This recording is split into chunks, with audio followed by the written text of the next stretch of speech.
Investigators say that there were two deadlines, one for Thursday at 5 p.m. and one for Monday at 5 p.m. That was originally sent to local TV stations here in the Tucson area, as well as to TMZ, again demanding millions in Bitcoin. On Thursday at 5 p.m. is when we saw the second video released by the Guthrie family, specifically from Savannah Guthrie's brother. And then we move on to Friday, when that second note was received again by local TV station KOLD. Authorities are still working to authenticate that note, but according to the anchor, that note included sensitive information, but not necessarily a deadline. Now, a former Phoenix police commander believes that it might be a good sign that this note was sent again to a local TV station in Tucson.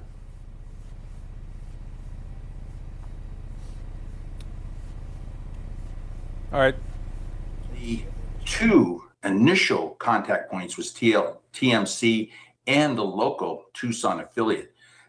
Reaching back out to the Tucson affiliate with that second message indicates that that suspect or suspects are still in the Tucson area.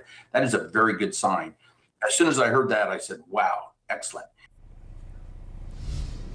And again, that new message from Savannah Guthrie and her siblings comes a day now before that next Monday at 5 p.m. deadline. Earlier this morning, our photographer, Jonathan Scher, captured a woman and noticed a woman coming here outside of the home of Nancy Guthrie. Candles were placed outside of the home. Those candles are still lit now this morning. And again, much like yesterday, the Pima County Sheriff has no plans of holding any new press conferences today so far. He had originally said that they wouldn't hold any new press conferences until some sort of new evidence comes to light.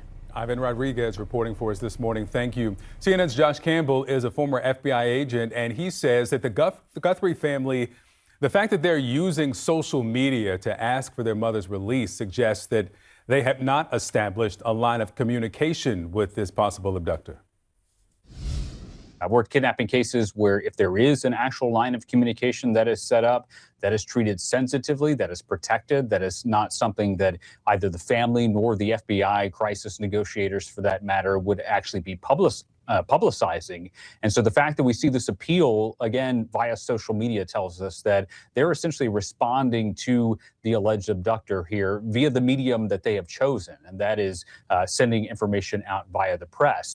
There are a couple things in that video that I think are key for us to focus on. The first, that you actually hear Savannah Guthrie there, and again, this is heart-wrenching. I don't want to be too clinical about this, but they're essentially saying that, look, we understand the demand that you have made. They're appealing to the person who may have taken Nancy Guthrie, and then saying that, look, we will pay. And there is always a question. If there is a demand for a ransom, you know, I've been involved in these gut-wrenching decisions with family members where they're asking, members of the FBI, should we pay money? What should we do? At the end of the day, that is a decision for the family. Some new developments in the search for Nancy Guthrie, Savannah Guthrie's mother. Let me first play what Savannah Guthrie and her siblings posted on social media yesterday. Let's watch that.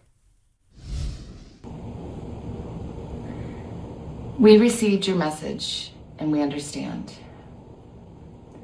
We beg you now to return our mother to us so that we can celebrate with her. This is the only way we will have peace. This is very valuable to us, and we will pay.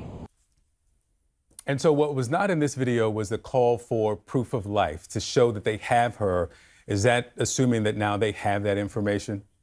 Hard to say, Victor. We know this case is unprecedented. This is unlike anything we've ever seen. The age of the kidnapped victim, most kidnapped victims are under 21 years of age in the United States. These communications that are one-way communications going to media outlets, local stations in Tucson, TMZ, not directly to the victims, which is also very unusual. The transmissions are unusual because of this encrypted technology, as we understand it, so that someone can't figure out the origination of who these captors are and where these captors are located. So I think that seeing that video last night was disheartening for that reason, because we understand proof of life was potentially not provided, and that's something the family is looking for.